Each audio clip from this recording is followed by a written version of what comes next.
Saya Farah Nur Fadilah dari kelompok 3. Saya izin bertanya, apa urgensi mempelajari uslub Al-Quran dan juga apa perbedaan antara uslub Al-Quran dengan ilmu balaghah? Mohon penjelasannya. Itu aja. Terima kasih, Dinda. Oke, sama-sama Farah. Selanjutnya, Dara, silahkan dipersilahkan untuk Ananda Sahara. Baik, sebelumnya saya izin camp karena ini jaringannya sedang tidak stabil. Nama saya Ananda Sahara. Pertanyaannya itu di PPT dipaparkan yang slide terakhir itu dipaparkan macam-macam uslub dalam Al-Quran. Nah, tolong berikan definisinya dari masing-masing uslub dengan bahasa yang lebih mudah dipahami. Terima kasih. Oke, sama-sama. Dipersilahkan bagi kelompok 12 yang ingin menjawab pertanyaan Farah Nur Fadilah. Ada yang ingin menjawab dari pertanyaan Farah Nur Fadilah, kelompok 12?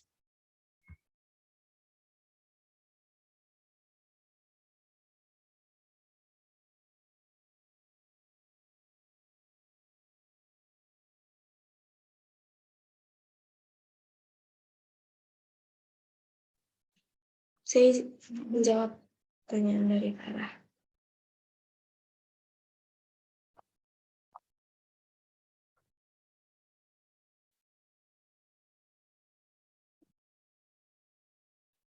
Ya, langsung aja, Tik.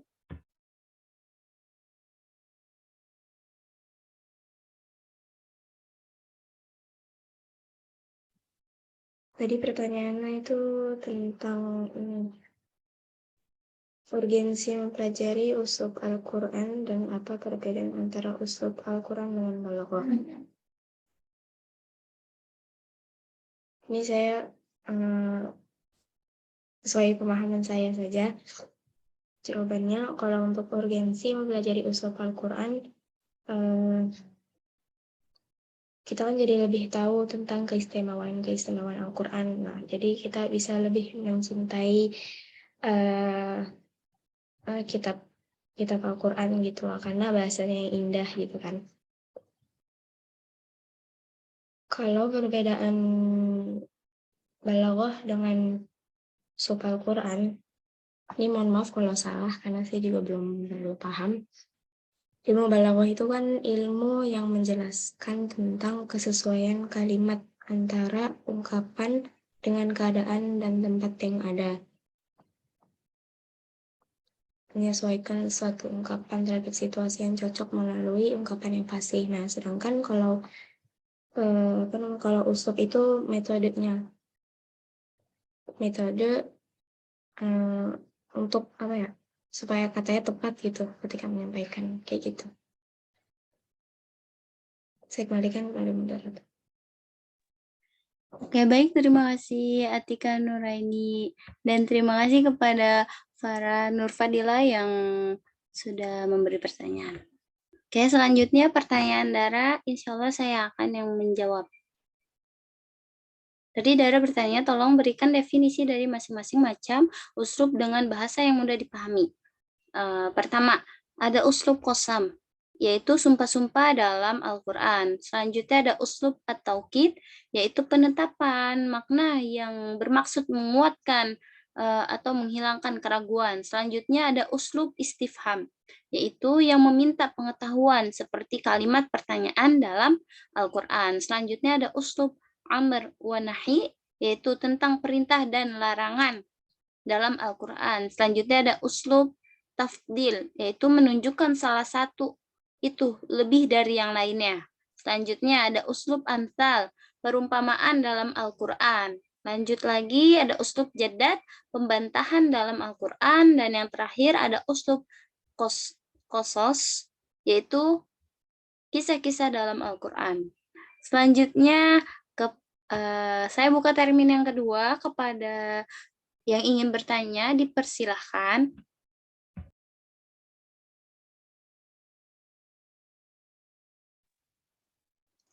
Saya izin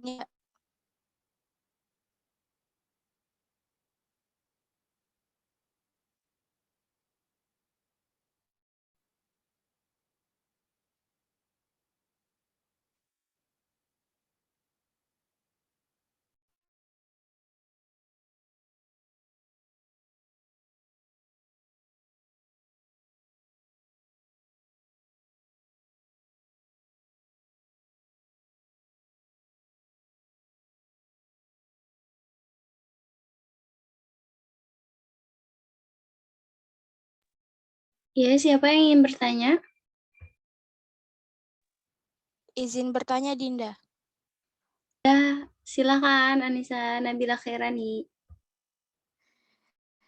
Baik, dalam Al-Quran tentunya kan memuat hukum-hukum yang saat ini berlaku bagi umat Islam ya. Namun pada hakikatnya bahasa yang digunakan dalam Al-Quran ini sangat tinggi dari segi perumpamaannya dan kerap kali kan harus melalui beberapa proses untuk bisa ditafsirkan, khususnya pada ayat hukum. Nah, pertanyaannya itu bagaimana proses penafsiran uslub Al-Quran pada ayat-ayat yang berkaitan dengan hukum, mengingat hukum dalam Al-Quran itu sifatnya kan qat'iyah atau pasti, dan sebenarnya masih memerlukan beberapa penjelasan lanjut untuk dipahami masyarakat awam. Itu saja, terima kasih. Oke, sama-sama. Selanjutnya ada lagi yang ingin bertanya?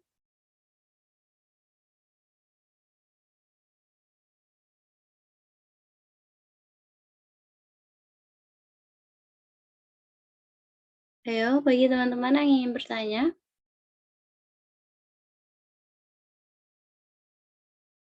Atau kita jawab dulu ya kepada Atika. Silakan.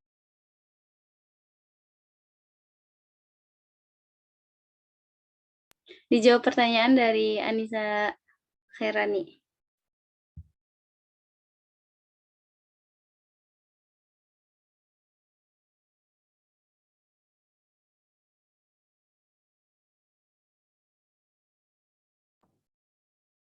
Saya akan coba menjawab.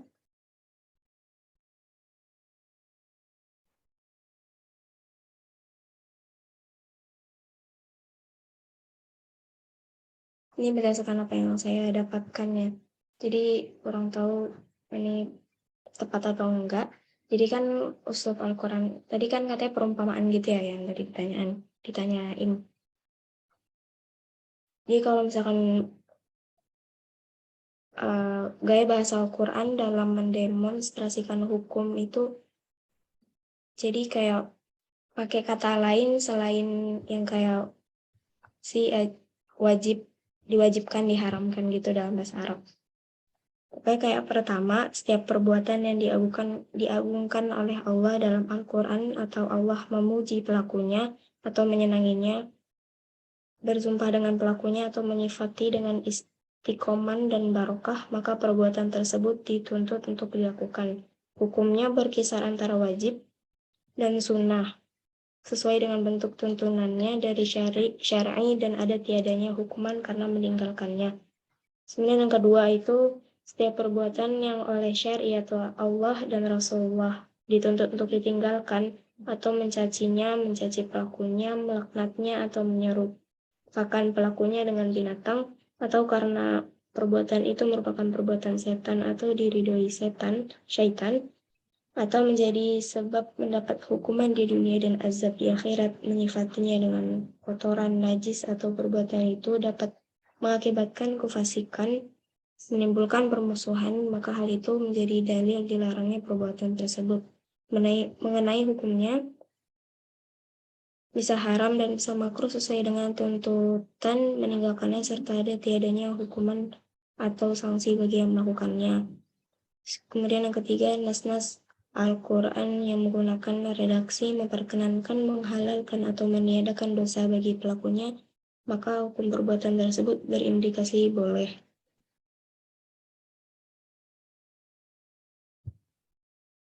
Oke, nanti kalau misalkan belum puas dengan jawabannya bisa ditambahkan oleh Bapak Ali, karena saya juga belum paham.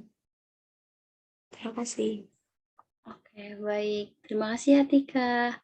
Dan terima kasih kepada Anissa Nabila Khairani yang telah memberi pertanyaan.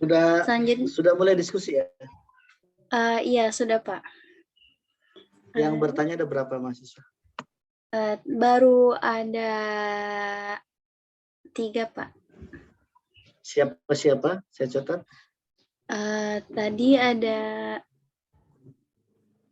Anissa Nabila Khairani, ada Anissa Nabila Khairani, Khairani. kemudian ada Farah Nurfadilah. Farah Nurfadilah. Yang ketiga, Ananda Sahara. Ananda Sahara. Iya, Pak. Pertanyaan yang sudah dijawab, pertanyaan siapa? Atau tiga-tiganya sudah dijawab? Tiga-tiganya sudah dijawab, Pak. Bisa Cuman tadi tahu ya, tadi pertanyaan yang dari Anissa Nabila Khairani, Atika masih rada ragu, Pak. pertanyaannya apa? Tadi Anissa, sebentar, Pak.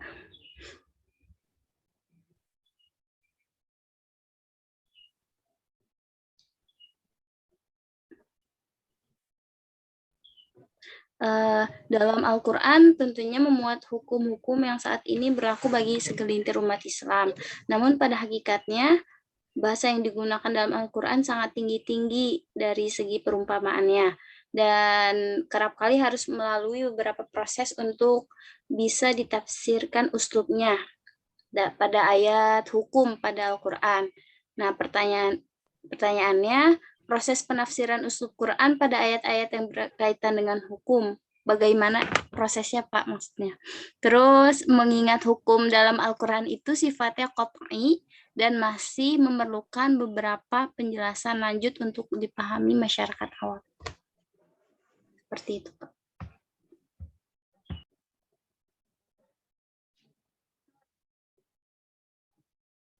Yang ditanyakan apanya?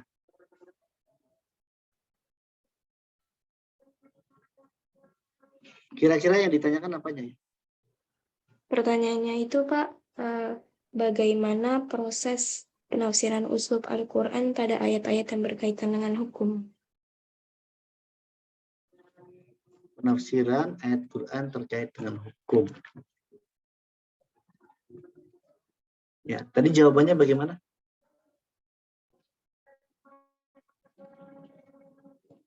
Jawaban pemakalah bagaimana? Jawaban kelompok 12 sudah dijawab ini kan ya?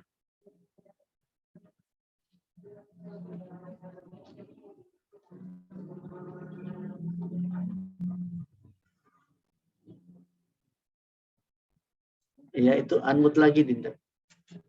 Iya, Pak. Tadi yang menjawab Atika Nuraini, Pak. Untuk pertanyaan Anissa Nabila. Yes.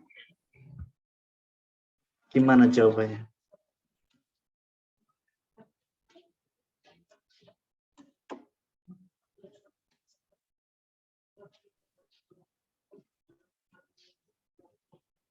Silakan Atika. Halo? Jawabannya itu, tadi jawaban yang saya kasih itu, kan kalau mengenai hukum itu kan ada wajib haram gitu kan, Pak. Nah, kalau menggunakan gaya uslub itu, jadinya kayak diperumpamakan, nggak mesti pakai ada kata wajib, haram atau mubah gitu. Nah, yang saya temukan itu jadi kayak ada tiga ketentuan gitu. Jadi yang pertama, setiap perbuatan yang diagukan oleh Allah dalam Al-Quran atau Allah memuji pelakunya, itu hukumnya berkisar wajib dan sunnah sesuai dengan bentuk tuntunannya dari syar'i dan ada tidaknya hukuman karena meninggalkannya. Terus yang kedua, setiap perbuatan yang oleh syar'i atau oleh Allah dan Rasulullah SAW dituntut untuk ditinggalkan, mencaci pelakunya atau melaknatnya, itu dihukumi haram dan bisa makruh sesuai dengan tuntutan meninggalkannya, serta ada tiadanya hukuman atau sanksi bagi yang melakukannya. Kemudian yang ketiga ada nas-nas Al-Quran yang menggunakan redaksi memperkenankan, menghalalkan atau meniadakan dosa bagi pelakunya, maka hukum perbuatan tersebut berindikasi boleh atau mubah. Itu, Pak. Terima kasih. Sebelum saya tambahkan, saya juga pengen tahu pertanyaan dari dua yang lainnya, lalu jawabannya seperti apa ya. Pertanyaan dari Farah. Ini Farah gimana? Tadi Farah bertanya, katanya urgensi dalam mempelajari uslub Quran dan perbedaan antara uslub Quran dengan balaghahnya.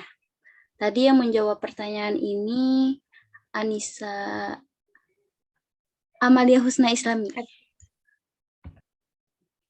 Oke, jawabannya Saya yang gimana? jawab tadi. Atika Pak, Iya. mohon maaf. Itu tadi saya yang Atika jawab gimana, Atika? urgensi yang pelajari uslubnya itu,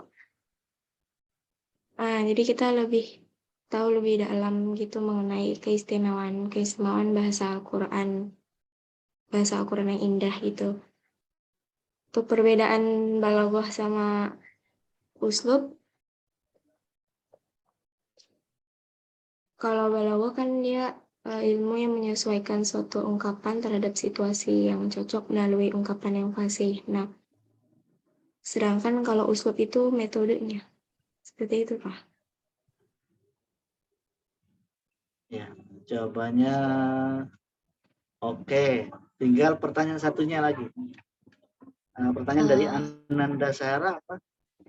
Tadi kalau Dara bertanya berikan definisi dari macam-macam uslub, kan tadi uslub saya sebutkan nggak pakai artinya ya Pak, misalnya kayak uslub kosam, terus uslub taukid gitu. Dara nanyain biar dapat dipahami atau artinya itu apa gitu. Terus jawabannya saya yang menjawab. Sudah dijawab. Sudah Gimana Pak. jawabannya? Jadi kalau uslub kosam ini ya ini yang memiliki arti sumpah-sumpah dalam Al-Quran. Kemudian uslub taukid ini penetapan makna yang bermaksud untuk menguatkan atau menghilangkan keraguan. Kemudian ada uslub istifham yang memiliki arti yang meminta pengetahuan seperti kalimat pertanyaan dalam Al-Quran. Kemudian ada uslub amr wa nahi, yaitu tentang perintah dan larangan dalam Al-Quran. Kemudian ada uslub tafdil yang memiliki pengertian menunjukkan salah satu itu lebih dari yang lainnya.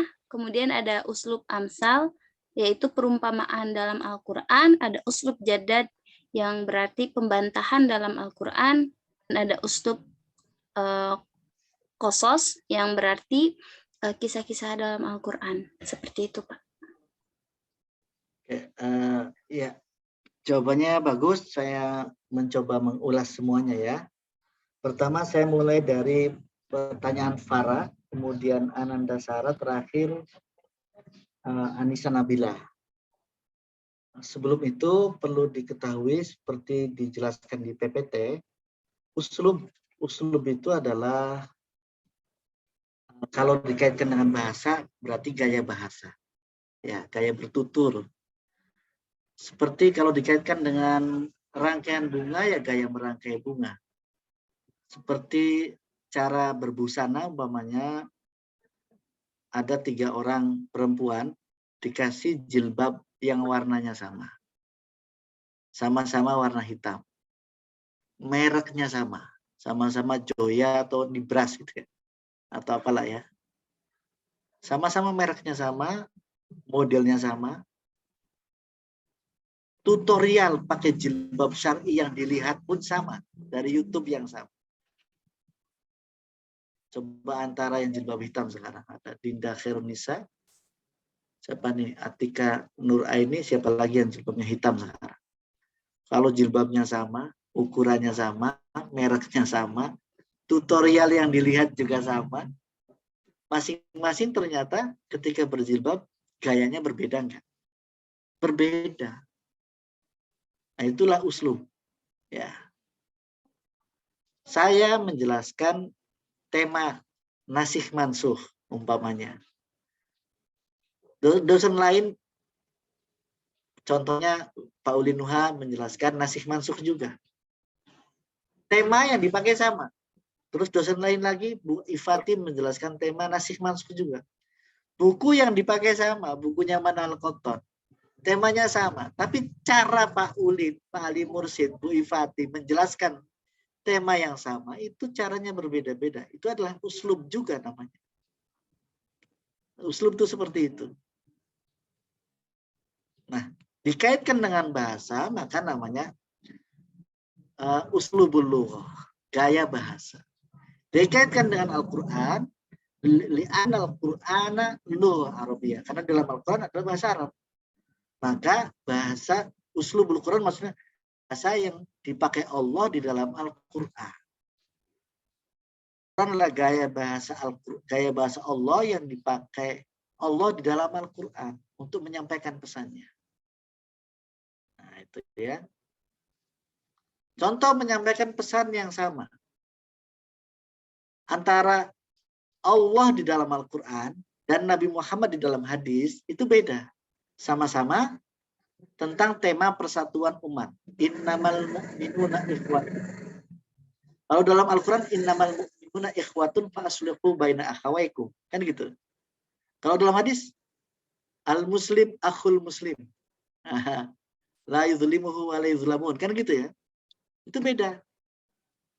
Jadi orang yang hafal Quran bisa tahu, oh ini Quran, oh ini hadis. Dari mana? Dari hafalannya. Nih hadis apa Quran nih? Umpamanya ada seorang khotib atau penceramah, benar nggak nih? Qala Rasulullah sallallahu alaihi wasallam, innas sholata tanha 'anil fahsya'i wal munkar. Benar nggak itu? Qala Rasulullah sallallahu alaihi wasallam, innas sholata tanha 'anil fahsya'i wal munkar. Benar nggak? Betul? Ada hadis yang mengatakan innas sholata tanha 'anil fahsya'i wal munkar. Kalian kan penghafal Quran. Itu Quran apa hadis? Quran, Pak. Quran, Pak. Dia penghafal Quran pasti ketawa itu. Loh, itu kan ini kalau Rasulullah harusnya kalau Allah Ta'ala dong ya. Kalau Ta'ala auzubillahi minasyaitonir rajim. Pakai tahu gitu. Terus inna sholata tanha. Penghafal Quran bisa tahu itu. Nah, kalau yang tidak hafal Quran, tidak menghafal Quran pun bisa tahu asal dia paham betul uslub. Nah, itu salah satu urgensinya ini nih. Dia bisa tahu, oh ini Quran. Nah, itu dari memahami uslubnya. Memahami gaya itu, kalau itu khas Al-Quran ngomongnya begitu. Innamal mu'minuna ikhwatun. Muslim apa ya? Faslihu baina akhawaikum. Itu Quran. Kalau al-muslim, akhul muslim, itu Nabi, itu hadis. Nah, kira-kira begitu. Jadi antara Allah dan Rasulullah bisa dibedakan dari gaya bahasanya. Nah, salah satu urgensi mempelajari Quran, mempelajari uslub adalah kita bisa tahu, kita tambah yakin bahwa memang bahasa Al-Quran yang dalam Quran itu dari Allah, bukan dari Nabi. Karena orang Arab asli atau orang Arab yang ngerti sastra Arab, itu akan paham, kalau ini cara ngomongnya Nabi begini, kalau ini cara ngomongnya Rasulullah, kalau ini Allah. Gaya bahasanya beda. Ya sama dengan manusia lah, seseorang memakai baju yang sama, merek yang sama, warna yang sama, tutorial yang sama, ketika pakai beda juga. Karangan bunga juga sama, karangan bunga temanya apa? Bahagia, berarti selamat wisuda umpamanya ya. Kalian wisuda masih 4 semester lagi. Karangan bunga. Harganya sama 2 juta ke satu tukang merangkai karangan bunga dengan perangkai karangan bunga yang lain. Harganya sama, bunganya sama, ketika dirangkai berbeda. Nah, itu seperti itu. Gaya bahasa Al-Quran dengan gaya bahasa Nabi berbeda. Gaya bahasa Al-Quran sama-sama bahasa Arab dengan gaya bahasa orang Arab secara umum akan berbeda. Gaya bahasa Arab secara umum, bahasa Arab ada syair, ada nathar, prosa. Ilahi lastulil firdausi ahla wala aqwa ala naril jahimi fahabli taubata waghfir dzunubi fa innaka ghafirudz dzambil azimi mi gitu ya. Al-Quran tidak ada bait kanan, bait kiri kalau syair. Al-Quran tidak ada bait kiri. Tetapi dia Rabbil Alamin, Ar-Rahmanir Rahim, Maliki Yaumiddin.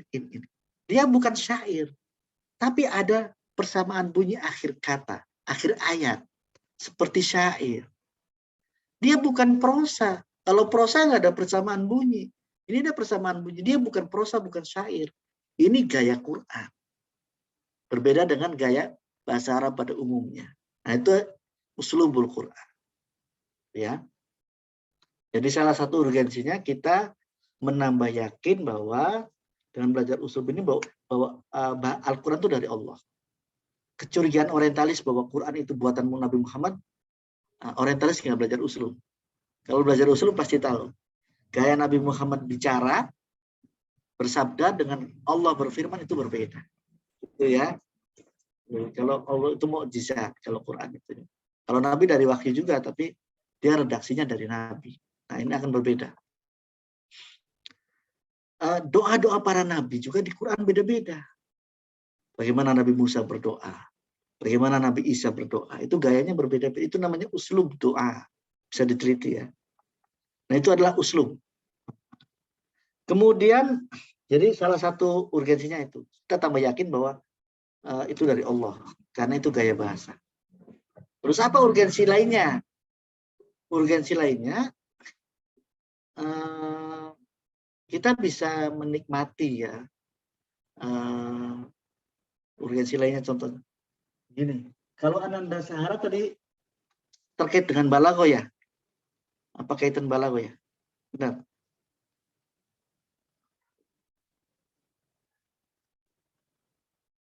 Halo? Kalau Sahara tadi tanyanya terkait dengan apa kaitannya sama balaghah, betul ya? Ini Pak, macam-macam ya. Kalau Ananda Sahara. Oke, jadi sama seperti mamanya qasam ya. Qasam di dalam Al-Quran. Qasam itu kan sumpah, redaksi sumpah. Redaksi sumpah kan dalam Al-Quran ada wal asri, bersumpah demi masa.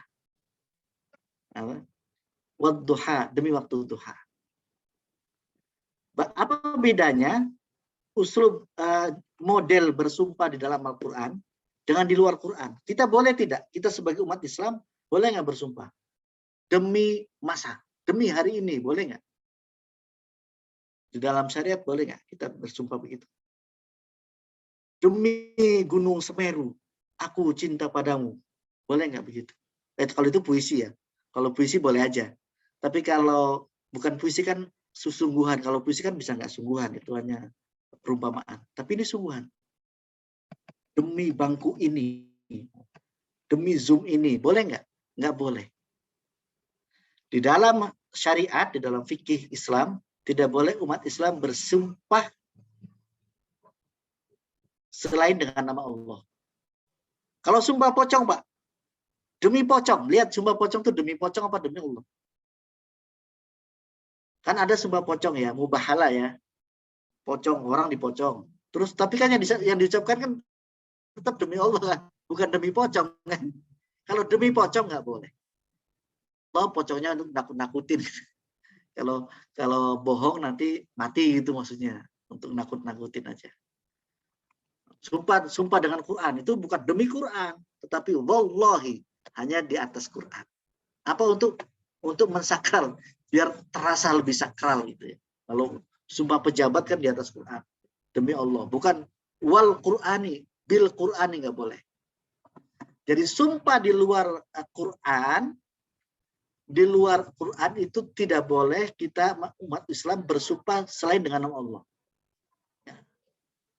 Demi cintaku padamu, itu sih lagu. Itu bukan sumpah, itu lagu. Kalau sumpah itu serius itu loh ya, serius demi Allah. Demi Allah saya nggak melakukan itu. Nah itu harus demi Tuhan, demi Allah. Nah, kenapa di dalam Al-Quran pakainya sumpah ada wal asri demi masa, wad duha demi waktu duha. Itu khusus untuk Allah. Khusus untuk Allah boleh bersumpah dengan makhluknya, dengan tujuan tertentu. Nah, itu kita kan berarti ada keunikan sumpah di dalam Al-Quran dan sumpah di luar Al-Quran. Itu ya. Kemudian jadal. Jadal itu berdebat. Berdebat menggunakan dalam tradisi bahasa Arab biasa dan berdebat di dalam Al-Quran. Ada berbeda. Kalau berdebat di dalam Al-Quran, aturannya menurut Quran, wajadilhum billati hi ahsan. Berdebatlah dengan cara baik, memenangkan tanpa menghinakan. Itu cara Quran. Tidak mengolok-olok, tidak jelek-jelekan. Tidak seperti sekarang. Orang sekarang lihat ada ustadz, nampaknya nggak cocok dengan dia, jelek-jelekin, nah itu nggak baik. Quran mengajarkan kalau berdebat dengan cara yang baik. Ya, tabayun dulu. Ya, gitu ya. Kemudian contoh-contoh jadi bentuk amsal, istifham. Istifham itu pertanyaan. Istifham di dalam bahasa Arab secara umum dan istifham di dalam Al-Quran ada perbedaan. Sekarang istifham itu apa? Bertanya kan? Allah Maha Tahu tidak? Allah Maha Tahu. Kenapa di dalam Al-Quran Allah bertanya? Wong katanya Allah itu Maha Tahu. Kok bertanya? Ara'aitalladzi yukadzibu biddin. Tahukah kau, wahai Muhammad, siapa yang mendustakan agama itu? Allah nanya ke Nabi Muhammad itu, ya kan? Allah nggak tahu. Berarti Allah tahu nggak? Allah tahu nggak? Ya tahu. Mal qari'ah. Apa hari kiamat itu? Tanya kan, wa ma adraka mal qari'ah? Tahukah kau, wahai Muhammad, apa hari kiamat itu? Itu nanya beneran apa nanya nguji? Nah, itu cara bertanya Allah, uslub istifham, cara Allah bertanya. Allah tidak pernah bertanya dalam Al-Quran untuk mencari tahu. Kenapa? Karena Allah Maha Tahu. Bukan karena adanya tempe ya. Karena Allah Maha Tahu. Karena Allah Maha Tahu. Jadi setiap pertanyaan Allah kepada Nabi Muhammad dalam Al-Quran itu untuk memberitahu justru. Atau untuk mengingkari, bukan untuk. Nah, ini bedanya pertanyaan dalam Al-Quran dan pertanyaan di luar Al-Quran. Setiap pertanyaan dalam Al-Quran bukan karena Allah pengen tahu, karena Allah Maha Tahu. Justru itu cara Allah memberitahu dengan bertanya. Namanya istifham takriri, justru menetapkan. Hal ataka haditsul ghasyiyah. Allah ingin memberitahu tentang hari kiamat, tapi tanya dulu kepada Nabi Muhammad. Kamu tahu belum? Kalau belum tahu ini loh. Nah, itu namanya cara Allah memberitahu kepada Nabi Muhammad itu dengan cara kadang-kadang bertanya. Itu dan yang lain-lain, amsal dan lain-lainnya. Unik. Jadi seluruh bentuk-bentuk perumpamaan, bentuk kosa, bentuk cara mengkisahkan dalam Al-Quran itu berbeda dengan yang di luar Quran. Itulah kita semakin belajar usul, semakin tahu keunikan, keindahan bahasa Al-Quran. Karena kita tahu gaya bahasa. Nah, yang tadi bertanya apa kaitannya dengan balaghah, siapa ya? Farah, Pak. Oke, Farah. Jadi kaitannya sama balaghah, memang ini belajar bahasa Arab itu pertama belajar Quran ya. Pertama tajwid. Ya. Tajwid itu belajar membaca. Kalau mau memahami Al-Quran, kalau sudah tartil belajar memahami, pertama belajar bahasa Arab. Bahasa Arab itu mulai dari nahwu, sorof, ya, nahwu sorof, tata bahasa Arab, kemudian perubahan kata sorof itu, doroba yadribu doroban itu, kemudian setelah nahwu sorof, kemudian baru belajar balaghah. Balaghah itu keindahan ungkapan. Ada ungkapan yang majaz, ada yang hakiki, nanti ada majaz yang majaz akli, majaz lughawi, kemudian ada ma'ani, tadi istifham tadi ma'ani namanya, ada istifham khobari, ada istifham tanya mencari tahu, ada tanya tapi memberitahu, ada tanya tapi untuk mengingkari. Itu adanya di ilmu balaghah, namanya ma'ani. Nah, bentuk-bentuknya itu uslub namanya. Pertanyaan dalam bentuk memberitahu berarti pertanyaan dalam bentuk pengen tahu, pertanyaan dalam bentuk mengingkari, berarti uslubul istifham. Jadi saling terkait antara uslub dan balaghah. Umpamanya bagaimana menyerupakan udah ada tasbih kan, kalau dalam balaghah ada tasbih, ada macam tasbih. Kemudian ada apa lagi selain tasbih di dalam balaghah? Ada isti'arah, ya kan? Isti'arah ada shorihah, ada makniyah. Nanti kalian semester 5 belajar balaghah. Tapi teman-teman sebagian mungkin sudah belajar di Aliyah ya, di pesantrennya. Nah, itu berarti bentuk perumpamaan dalam bentuk tasbih, uslubut tasbih kita bisa sebut. Kemudian perumpamaan dalam bentuk isti'arah, uslubul isti'arah, ya begitu ya. Seperti itu. Jadi uslub itu bentuk-bentuk ungkapan. Nah, seperti itu ya. Sebelum ke pertanyaan ketiga, ada yang perlu saya sampaikan dan ini perlu ditekankan dan perlu dipahami karena tadi kan materi usul banyak ya. Di dalam bahasa Arab, Quran kan menggunakan bahasa Arab. Dalam bahasa Arab maupun bahasa non-Arab, termasuk bahasa Indonesia, sebetulnya seluruh pembicaraan itu terbagi 3 gaya bahasanya. Apakah gaya bahasa bicara retorika, disebut uslub khitabi? Apakah gaya bahasa ilmiah, memaparkan secara rinci, disebut uslub ilmi? Apakah gaya bahasa menyentuh hati, indah menyentuh hati, penuh perumpamaan, disebut gaya bahasa sastra atau dalam bahasa Arab uslub adabi. Ini ada di setiap bahasa. Saya mau pergi ke Jogja, itu gaya bahasa biasa. Tapi gaya bahasa sastra pakainya ke Jogja aku kan kembali. Nah, kan beda kan? Dalam Quran juga ada begitu. Ada wahai manusia, gitu ya, ya ayuhan nas, wa'budu rabbakumul ladzi khalaqakum. Sembahlah atau beribadah kepada Tuhanmu yang telah menciptakan kamu. Nah, itu retorika. Menyuruh. Terus pidato kan.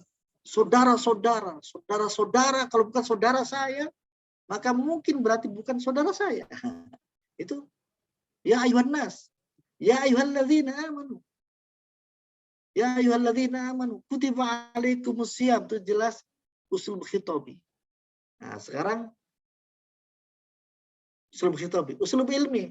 Yusikumullahu fi auladikum lidzakari mithlu hadzil unthayain, memberitahukan tentang takaran bahwa laki-laki memperoleh warisan 2 kali lipat dari perempuan.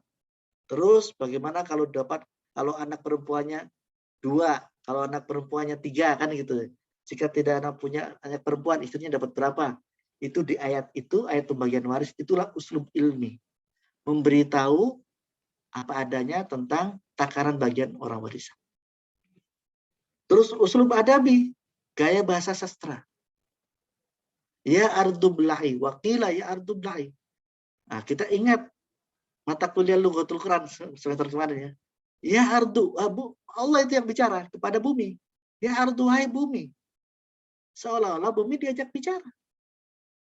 Abla'i, telanlah, ma'aki airmu. Mengajak, mengumpamakan bumi seperti manusia itu sudah sastra banget. Terlepas dari apakah nanti betulan di hari kiamat, di hari akhir hari kiamat, nanti Allah, bukan dari kiamat itu, bukan di hari kiamat itu, mohon maaf. Itu kisah tentang banjir bandang Nabi Nuh. Banjir besar sekali di zaman Nabi Nuh, lalu surut itu karena diceritakan pakai ayat itu. Lalu peristiwa proses surutnya itu Allah mengajak bumi bicara. Wahai bumi, telanlah airmu. Kenapa pakainya abla'i? Bukan asyribi. Kalau asyribi kan minumlah. Kalau minum itu seruput, pelan-pelan. Bunyi pelan-pelan, seruput-seruput. Kalau abla'i telanlah. Banyak. Jadi surut telan cepat, surut cepat surut. Karena Nabi Nuh dan umatnya yang selamat di perahu Nabi Nuh sudah lama ini terombang-ambing di banjir itu ya. Ma'aki, kenapa ma'aki? Kenapa bukan abli ilma? Padahal kan airnya Allah. Tapi bilangnya airmu wahai bumi. Agar bumi merasa memiliki dan cepat menelan. Waya sama'u, dan Allah bukan hanya mengajak bicara bumi, tapi langit. Seolah-olah langit bisa bicara. Wahai langit, aqli'i, stoplah hujanmu. Bagi dolma, kemudian air disurutkan. Waqudiyal amr, dan masalah selesai. Nah, ini menurut ahli sastra Arab sangat tinggi, sangat indah. Ya. Allah seperti bercengkrama dengan langit dan bumi untuk agar banjir tidak terjadi, agar cepat surut. Ya. Oke. Jadi ada gaya bahasa itu di dalam Quran, bahasa Arab, dan seluruh bahasa seluruh dunia itu 3. Ada bahasa, ada gaya bahasa retorik atau khitabi, gaya bahasa ilmi yang berisinya informasi tentang pengetahuan, kemudian adabi yang berupa sastra. Di dalam Quran semuanya ada. Jadi contoh saya contohkan ini. Menurut kalian ini khitabi atau adabi atau ilmi? Wasta'inu bis-sabri was-shalah wa innaha lakabiratun illa 'alal khashi'in. Yang mana itu? Khitabi, ilmi atau adabi? Oke, saya ganti. Iqra bismi rabbikal ladzi khalaq, khalaqal insana min 'alaq. Iqra wa rabbukal akram alladzi 'allama bil qalam 'allamal insana ma lam ya'lam. Itu uslub khitabi, ilmi atau adabi?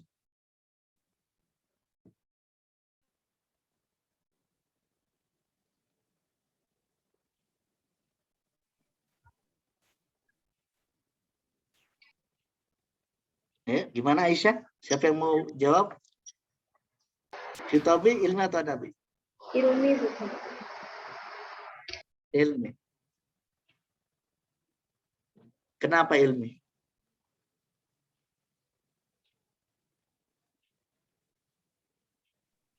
Kayaknya lebih pada mengajarkan kepada pengetahuan ya Pak. Kan Iqra bismi rabbikal ladzi khalaq, bacalah. Jadi kayak lebih menyondongkan. Menyondongkan gimana? Mungkin ilmu kan lebih identik dengan baca. Oh iya. Iya, memang jadi itu lebih tepat, kayaknya menurut saya lebih ke khitabi. Khitabi itu nuturi ya. Nuturi itu apa ya? Merintah untuk membaca. Iqra, bacalah. Iqra bismi rabbikal ladzi khalaq, bacalah dengan atas nama Tuhanmu. Khalaqal insana min 'alaq, iqra wa rabbukal akram alladzi 'allama bil qalam. Soal iqra wa rabbukal akram alladzi 'allama bil qalam bisa jadi itu ilmi ya. Tapi iqra-nya sendiri itu khitabi. Menyuruh, melarang, menghimbau itu khitabi. Nah, kalau ini idza zulzilatil ardu zilzalaha wa akhrajatil ardu athqalaha wa qala al insanu ma laha yauma idzin tuhadditsu akhbaraha bi anna rabbaka awhalaha. Apa coba? Usul apa itu? Idza zulzilatil ardu zilzalaha. Usul Bapak bisa diulangi? Adabi. Alasannya? Karena ujungnya itu hak semua ya Pak. Dan idza zulzilatil ardu zilzalaha, apabila bumi itu diguncangkan, itu bahasanya sastra banget gitu Pak. Iya. Dari artinya saja kelihatan sastra banget. Bukan hanya, kalau hanya kayak qul huwallahu ahad, Allahus samad, lam yalid walam yulad walam yakul lahu kufuwan ahad. Itu usul Bapak. Khitabi ya Pak. Khitabi dan bisa juga ilmi. Tapi itu bukan adabi. Walaupun sama-sama da ya. Ya kan? Itu kan katakan wahai Muhammad, Tuhan itu satu. Tuhan tidak beranak, tidak diperanakan. Tuhan tempat bergantung. Dari situ ilmi ya, ilmi. Tapi kul menyuruh Nabi Muhammad bertauhidnya itu khitobi, tetapi isinya ilmi. Tapi bukan adabi. Bahwa Allah tidak beranak, Allah tidak diberanakan itu benar-benar begitu gitu, bukan majaz.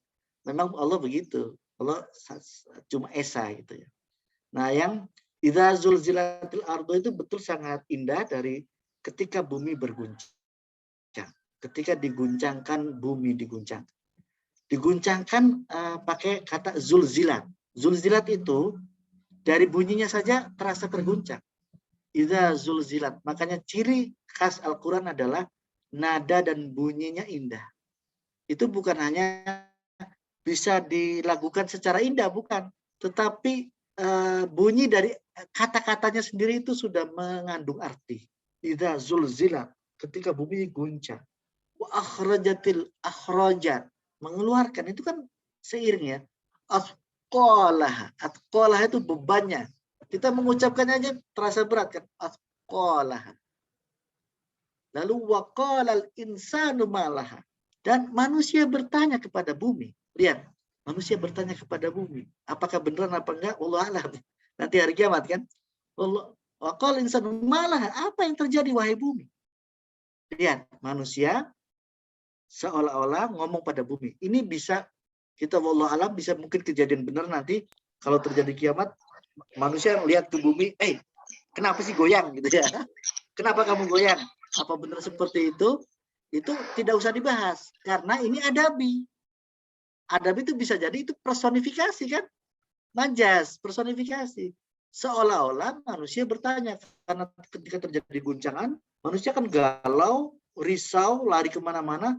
Ini ada apa? Ini ada apa? Nah itu seolah-olah itu nanya ke bumi, ada apa? Terus qal insanu malaha yauma idzin tuhadditsu akhbaraha. Di hari kiamat itu tuhadditsu, bumi memberitakan. Tadi manusia bertanya, bumi menjawab. Akhbaraha, tentang keadaannya. Bi anna rabbaka awhalaha. Sesungguhnya Allah lah yang memerintahkannya. Ini sudah diperintah Allah mau akhir zaman, mau kiamat. Jadi manusia bertanya pada bumi, bumi menjawab. Seperti ada mulutnya gitu ya. Nah seperti ini. Itu nggak usah dipikir. Kalau kita ngerti ini uslub adabi, kita nggak usah bingung. Nggak usah, apa bener? Nanti kalau hari kiamat, manusia bertanya pada bumi, wahai bumi, ada apa sih? Nanti bumi menjawab. Gimana bumi menjawab itu ya? Nah itu nggak usah dipikirin. Karena itu uslub adabi. Itu gaya bahasa sastra. Gaya bahasa sastra itu bisa jadi majaz. Bukan yang sebenarnya ya. Bukan yang sebenarnya itu perumpamaan begitu galaunya manusia ketika terjadi guncangan dahsyat, mereka bertanya-tanya, diumpamakan oleh Allah dalam Al-Quran seperti itu. Nah, kita akhirnya seperti gini. Wala taj'al yadaka maghlulatan ila unuqika wala tabsutha kullal basti. Itu uslub apa? Adabi, ilmi atau khitobi? Adabi. Adabi. Kalau adabi kita nggak usah pusing. Wala taj'al yadaka. Itu kan artinya jangan jadikan tanganmu maghlulatan, terbelenggu. Ila unuqika, ke lehermu gitu ya. Kita mikir Allah melarang begini. Wala tabsutha kullal basti. Allah melarang begini. Maksudnya apa ya? Kira-kira kalau kita nggak tahu itu usul adabi, maka kita akan berpikir bahwa Allah melarang kita membelenggukan tangan di leher dan melebarkan tangan. Kira-kira maksud ayat itu apa?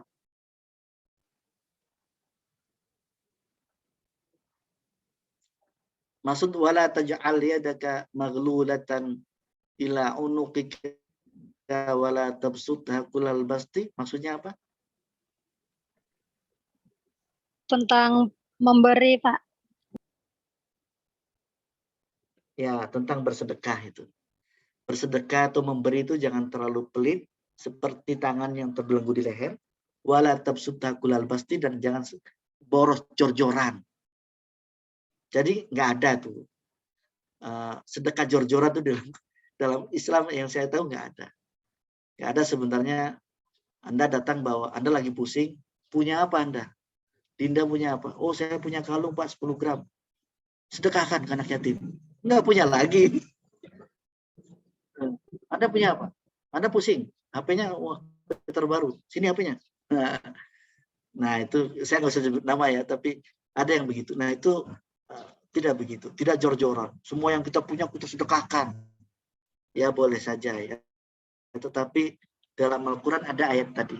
La taj'al, jangan terlalu pelit dan jangan terlalu jor. Semua dikasih ke orang. Kita sendiri nggak punya apa-apa, akhirnya ngemis. Nah kan janganlah ya. Jadi sedang-sedang saja. Tetap sedekah, tetapi tetap mengukur untuk kita sendiri, untuk keluarga juga butuh kan. Nah itu ya, jadi sedang-sedang saja. Jangan punyanya motor, sedekahkan motor semua ke panti asuhan, Anda jalan kaki nanti. Nah seperti itu. Nah itu perumpamaan. Karena perumpamaan, ya maksudnya tadi bukan mengharamkan begini. Nah itu ya. Makanya ada balaghah nanti isti'aroh, majas lughah nanti semester 5 semester 6 ya. Nah, dengan belajar uslub ini kita bisa membedakan mana ayat yang kita harus artikan sesuai hakiki dan majazi. Kalau dia adabi jangan diartikan dengan hakiki, nanti repot, nggak bisa dipahami ya. Amma man thaqulat mawazinuhu fahuwa fi 'aisyatir radiyah. Siapa ya orang yang berat timbangannya maka masuk surga. Itu timbangan amal maksudnya. Berarti majaz. Berarti usul adabi pakainya. Kalau ada unsur majaz sudah betul usul adabi. Amma man khaffat mawazinu fa ummuhu hawiyah. Yang timbangan amalnya bukan timbangan badannya. Kalau timbangan badannya berarti yang kerempeng. Bapak berkhofat bahwa yang kerempeng yang langsung yang masuk neraka. Oh, yang kalau diartikan secara hakiki seperti uslub ilmi itu maknanya hakiki itu. Amma man thaqulat ya. Amma man thaqulat mawazinu, orang yang berat timbangannya di makna hakiki berarti badannya besar. Ya, baik. Bahwa fi isyatir radiyah, maka masuk surga. Wah, gemuk-gemukan nanti. Nah itu ya, jadi kita bisa tahu uslub ilmi, uslub adabi diantaranya untuk nanti menafsirkannya biar nggak keliru. Jangan sampai ini uslub adabi ditafsirkan secara uslub ilmi. Uslub ilmi itu bahasanya hak.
Iya, Halo, Pak. sorry tadi putus laptop saya, jadi pakai ini ya. Iya, baik, Pak. Saya teruskan. Sedikit lagi ini waktunya udah habis ya. Suara saya terdengar tidak? Lumayan kedengar, Pak. Lumayan kedengar, kecil ya karena pakai HP ini. Begini. Sekarang jadi di antara sekarang gini, yang ketiga pertanyaan yang terkait yang pertanyaan terkait hukum, ya. Uslub ayat-ayat hukum. Nah, ayat hukum ini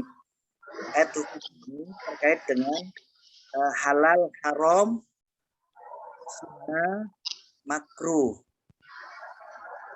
Dan untuk menentukan halal haram itu tidak hanya dari satu ayat.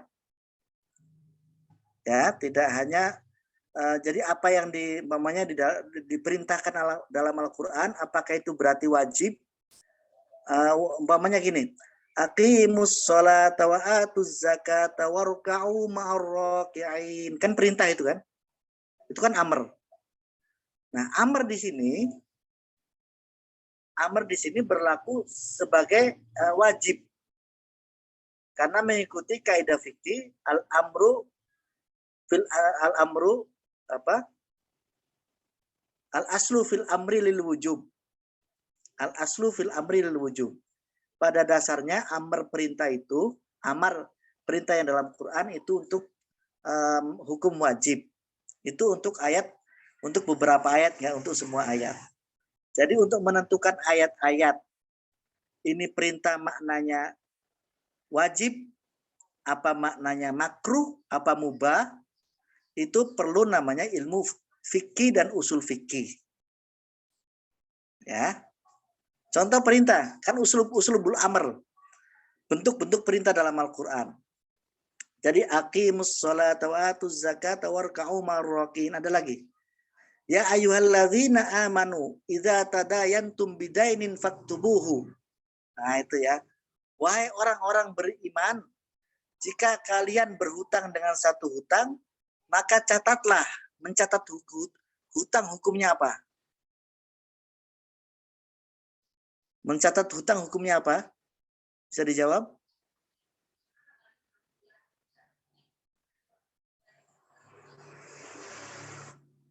Mencatat hutang hukumnya apa? Bisa dijawab, tolong.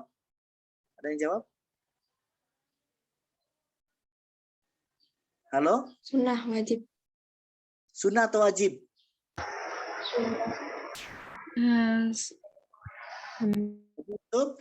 Maka yang berlaku di ayat ini al-asru fil amri lil irsyad. Nah, itu di usul fikih adanya itu. Jadi makanya di dalam menafsirkan Quran harus belajar ulumul Quran, ulumul hadis, termasuk usul fikih. Menetapkan ini perintah ini maknanya wajib, mubah, atau sunnah. Tadi maknanya aqimus sholata itu perintah kan, bentuknya uslubnya amr. Uslub itu bentuk kalimatnya itu amr, perintah. Itu khitobi berarti itu. Dirikanlah sholat, tunaikanlah zakat. Nah, itu wajib. Tapi idza tadayantum bidain faktubuhu itu juga khitobi, perintah juga. Khitobi itu menyuruh gitu ya. Itu amr bentuknya, uslubul amr atau uslubul khitobi. Tapi itu bukan wajib, sunnah. Ada lagi. Kulu washrabu wala tusrifu. Kulu makan-makanlah kalian. Washrabu minum-minumlah kalian wala tusrifu, dan janganlah berlebihan. Nah, kita disuruh makan oleh Allah. Disuruh minum oleh Allah. Dan nggak boleh berlebihan.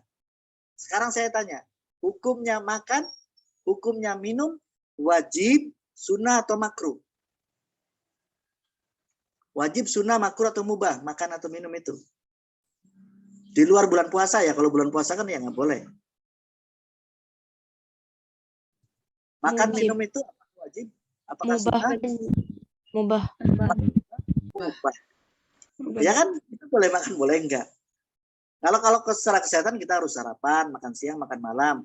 Ya, kalau ada duitnya. Kalau nggak ada duitnya, makan 2 kali sehari, boleh aja, boleh aja. Boleh diet, boleh puasa. Jadi makan itu mubah. Nah, tapi kok bentuknya perintah? Uslubnya uslub khitobi. Memerintahkan amr, tapi maknanya jadi mubah. Aqimus shalah wa atuz zakah. Itu uslubnya juga amr. Bentuknya memerintah, tapi itu wajib. Idza tadayantum bidainin faktubuhu. Ketika kalian berhutang dengan satu hutang, maka catatlah, itu hukumnya sunnah. Tapi wa kulu washrabu wala tusrifu, itu hukumnya mubah. Sama-sama perintah, tapi satu ayat bisa jadi hukumnya sunnah, Satu ayat bisa jadi wajib, bisa perintah. Nah, jadi cara bagaimana menentukan hukum prosesnya menggunakan kaidah-kaidah usul fikih, tidak dari satu ayat dibandingkan dengan hadisnya, dibandingkan dengan qaul sahabat dan lain-lain. Kemudian muncullah kaidah-kaidah. Kaidah itu juga bersumber dari Quran dan Sunnah juga. Jadi belajar usul fikih. Jadi perlu tuh ada mata kuliah usul fikih nggak kalian? Harusnya ada. Ya ada. Selain ulumul Quran, usul fikih nanti terutama sih di syariah ya, terutama di syariah. Jadi kan dalam syarat-syarat menafsirkan termasuk usul fikih termasuk disyaratkan agar kita pelajari dan kita kuasai agar nanti untuk menafsirkan ayat-ayat hukum tidak salah. Perintah itu bisa jadi perintah wajib, perintah sunnah, bahkan perintah mubah. Itu ya. Mubah itu ya kayak nggak perintah, boleh makan, boleh minum, tapi perintahnya kan makan dan minum. Saya pikir waktunya sudah habis ya, sudah jam 13.10 di tempat saya. Mohon maaf ini tidak nyaman, jadi saya pakai HP. Mungkin jadi kedengarannya kecil ya. Terima kasih banyak kepada pemakalah hari ini. Atika Nuraini, iya benar ya. Amalia Husna Islami dan Dinda Khairunisa. 3 orang benar kan ya? Iya, Pak, betul. Dan yang penanya dan semua yang berpartisipasi. Nanti kita bertemu lagi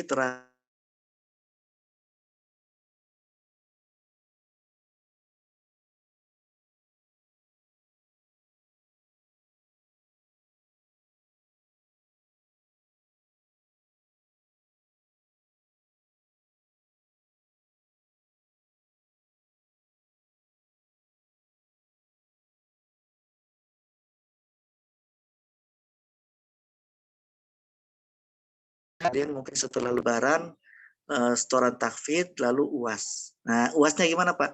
UASnya itu tugas yang saya kasih setelah UTS kan saya ngasih tugas setiap pelajaran, setiap habis mata kuliah lalu kalian kerjakan.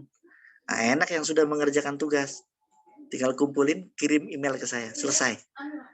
Nah, terakhirnya mengumpulkan tugas-tugas itu ya di hari UAS. Hari UASnya hari apa jadwalnya? Itu terakhir. Kalau lewat dari UAS dianggap nggak UAS. Berarti waktunya panjang, tenang aja ya. Jadi tapi jangan diremehkan karena pertanyaannya banyak-banyak tuh ya. Pertanyaannya banyak-banyak. Itu sengaja saya bikin agar teman-teman membaca kembali PPT-nya. Karena saya sih bukan suudzon tapi takutnya ini yang serius membaca PPT ini jangan-jangan pemakalannya saja. Ya, gitu. Jadi agar teman-teman serius baca PPT-nya, dibaca lagi, kerjakan tugasnya begitu ya. Nah, tugas itu sama dengan UAS. Kumpulin nanti. Jangan-jangan minggu depan sudah ada yang sudah selesai semua Pak. Saya email Pak. Ya udah, berarti Anda sudah UAS. Tinggal takfidnya. Kalaupun sudah UAS, takfidnya nggak lulus, nilai UASnya diblokir oleh IKI. Jadi ya takfid tetap nomor utama di IKI. Yang begini-begini ziyadah saja. Tapi ziyadah juga kalau Anda tidak lulus kan tidak ada nilainya. Demikian kita akhiri dengan hamdalah. Terima kasih banyak kepada pemakalah hari ini, kelompok 12, teman-teman dan teman-teman semua yang hadir. Mari kita akhiri dengan hamdalah. Alhamdulillahirabbil alamin. Mohon maaf kalau ada salah dari saya, kalau ada lebihnya hanya dari Allah. Assalamualaikum warahmatullahi wabarakatuh. Waalaikumsalam. Waalaikumsalam warahmatullahi wabarakatuh. Terima kasih.